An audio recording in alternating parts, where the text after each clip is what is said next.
Hello everyone, আসসালামু আলাইকুম। কেমন আছেন সবাই? আশা করি সবাই অনেক ভালো আছেন।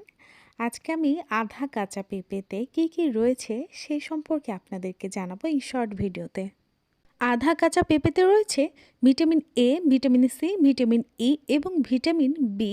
ভিটামিন বি গ্রুপের বি1, বি2, বি3, বি6 এবং আরও রয়েছে ভিটামিন কে। পুষ্টি গুণাগুণে ভরপুর এই পেঁপে আমাদের শরীরের হজম প্রক্রিয়া শক্তিশালী করে, আমাদের স্কিনের জন্য অনেক ভালো, আমাদের চুলের জন্য অনেক ভালো এবং আমাদের শরীরে শক্তি বাড়ায়, রোগ প্রতিরোধ ক্ষমতা বাড়ায়। আজকে আমি যে পেঁপেটি কাটছি এটা আমাদের গাছের একদম ফ্রেশ, ফরমালিন মুক্ত, খেতেও অনেক বেশি সুস্বাদু, অনেক বেশি মিষ্টি। আপনারা চাইলে আধা কাঁচা পেঁপে আপনারা রান্না করেও খেতে পারেন, কিন্তু আমি পার্সোনালি এটা কাঁচা খেতে পছন্দ করি।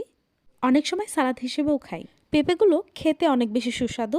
আজকের পেঁপেটা ছিল আধা পাকা। তো আধা পাকা পেঁপে খাওয়া একরকম টেস্ট এবং ফুল পাকা পেঁপে খাওয়া কিন্তু অন্যরকম টেস্ট। তো বন্ধুরা, আজকের ভিডিও এ পর্যন্তই। দেখা হবে নতুন কোনো ভিডিওতে। ধন্যবাদ।